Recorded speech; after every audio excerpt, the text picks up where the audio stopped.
Have you ever had just one of those bad days? You know, the kind where you get those hurricane force winds that tear your shop apart and throw it across the yard? You know, I had one recently.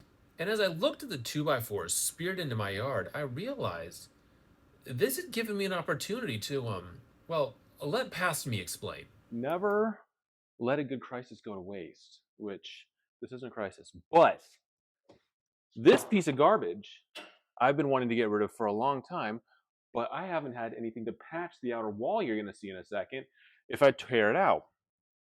I now have a whole bunch of scrap siding for my shop. So I'm going to tear this out and fix the siding. And then, if my shop isn't totaled once insurance gets here, we'll put a new one in. And I don't know what's going to happen, but at least I'm ready. Editor Dave here.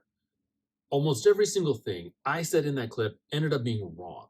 And this is a perfect representation of what is known as the Dunning-Kruger curve, something that explains the dumb things I do sometimes. So let's look into this because I think it's important. Okay, hey, check this out, all right? Now, in every activity, there's a direct correlation between the amount of experience you have in doing it and your confidence. It looks like this, okay? We've got beginner, no experience, high confidence. And then very quickly, as they try, you see a drop off.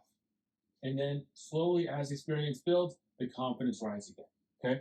I'm going to tell you that the most fun you'll ever have watching YouTube is people right up here. That's where I am in this video right now. Let's get back to it.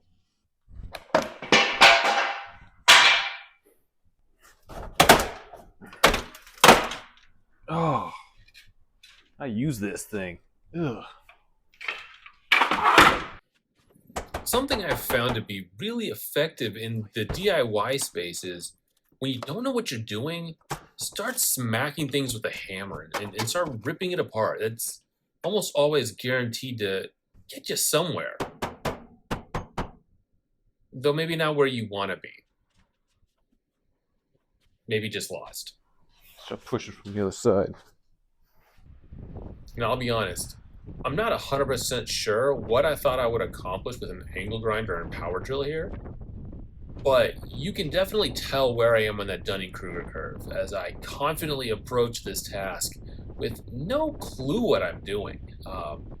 Basically, I was feeling good about not smacking my brain on the corner.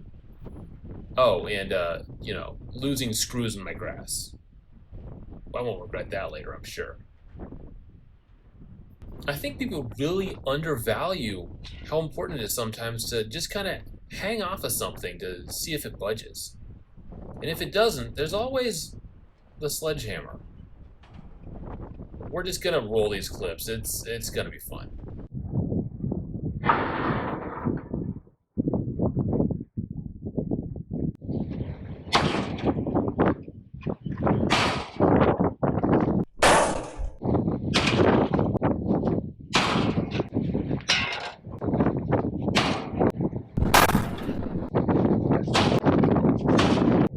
At some point I realized brute force really wasn't working, but, why would I stop?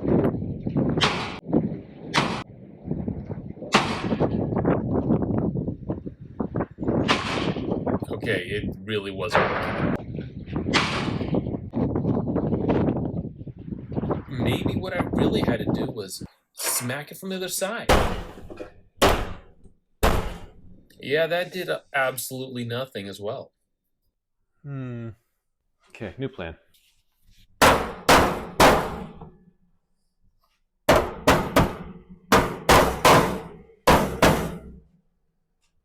Just wedge it in really tight. I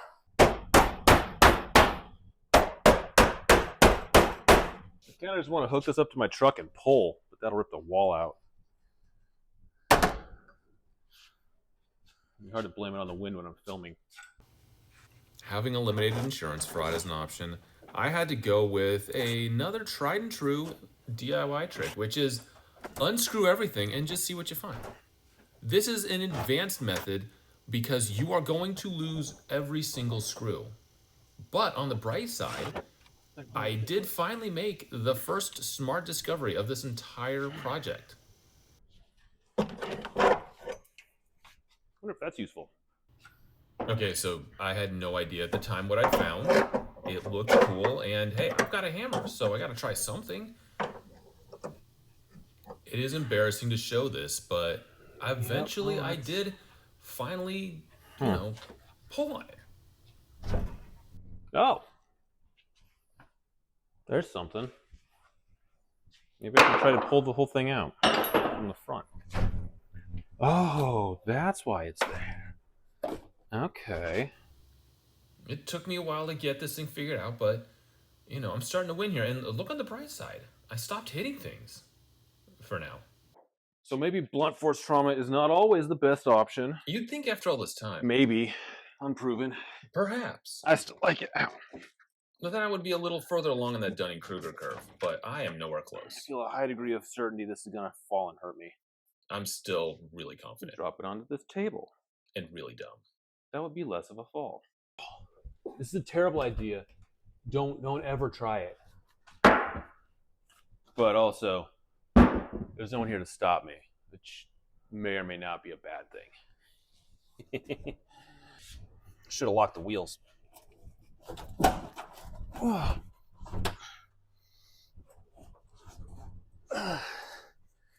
Too late now.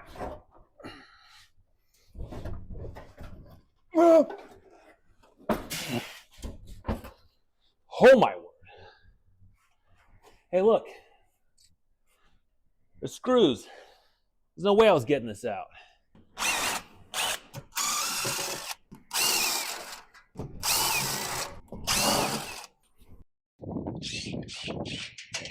All right, finally a chance to use a hammer for something useful.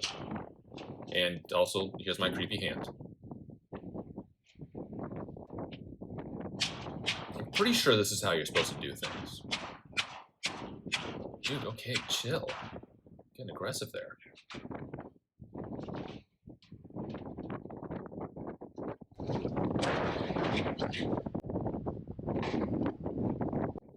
Ah, sweet victory.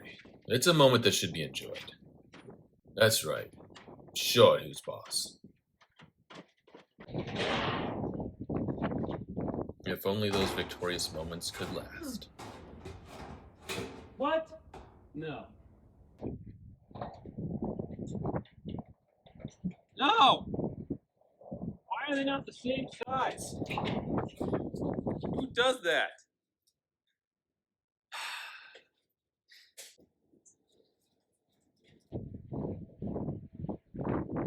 Seriously, who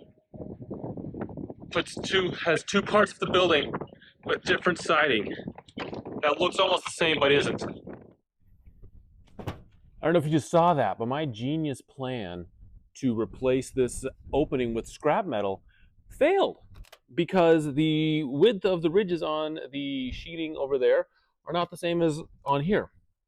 And then I went to Lowe's and checked what it would cost to buy a new sheet, and I'm not doing that right now. So, plan B time.